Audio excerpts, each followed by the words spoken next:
করতে গিয়ে কেন্দ্রের ব্যবসা নিয়ন্ত্রিত দিচ্ছেন।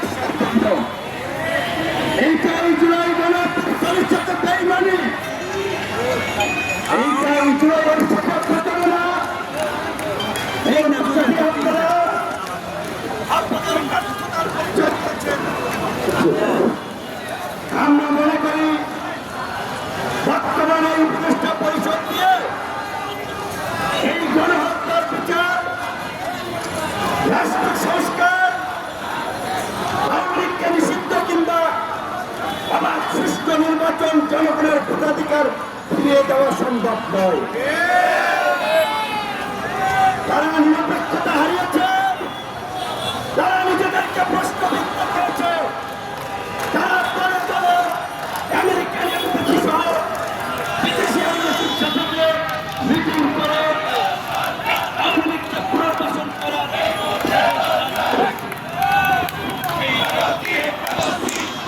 আমরা বলেছি আওয়ামী লীগ নিষিদ্ধ নয়, আর কোন প্রাণহানির হিংসায় আমরা মানব না।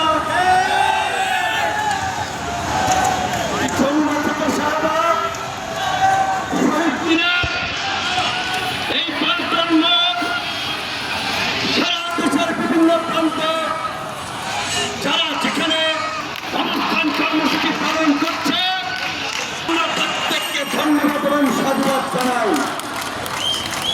আমরা তাদের প্রতি সংহতি জ্ঞাপন করি।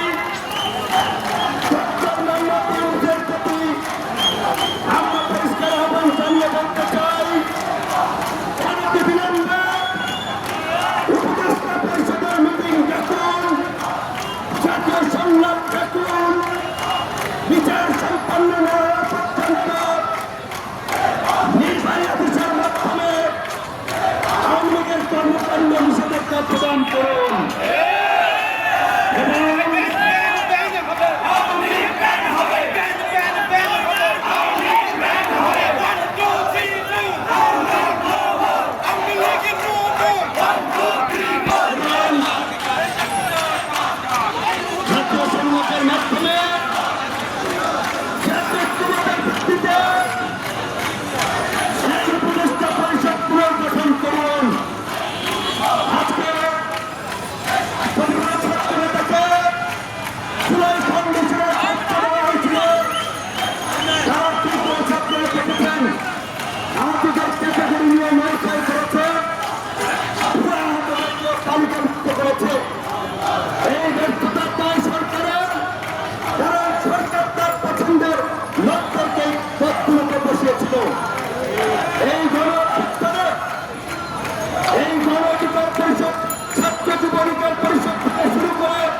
আন্দোলন করল, কিন্তু সরকারের কোথায় কি হচ্ছে আমরা কিছুই জানছি না, আমাদের সাথে কোনো আলাপ আলোচনা করছে না।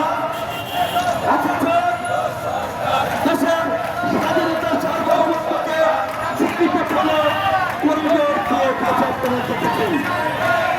তাই বন্ধুগণ, আমরা বলতে চাই ওই যে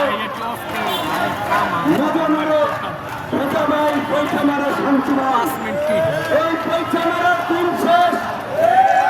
আমরা আন্দোলন সংগ্রাম করেছি, আমরা রাষ্ট্র চালাবো, আমরা রাষ্ট্র পুনর্গঠন করব।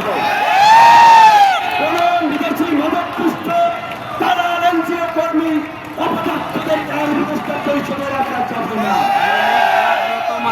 আমরা বলছি এই আওয়ামী লীগের নিষিদ্ধ উপদেষ্টা পরিষদের পুনর্গঠনের সিদ্ধান্ত আমাদের চলবে এবং সারা দেশের নেতা কর্মীদেরকে সেরা উপজেলা পর্যায়ে সরকার জায়গা থেকে আমরা কৃষি অফিসের সামনে আগামীকালকে থেকে সেই কর্মসূচি পালন করে আমরা আহ্বান জানাচ্ছি। সরকারকে বলতে চাই, অনেক সুযোগ আপনাদেরকে দিয়েছি, আমাদের আবেগ নিয়ে সিনেমিনি খেলেছেন, আর আপনাদেরকে আবেগ নিয়ে সিনেমিনি খেলতে দেওয়া হবে না।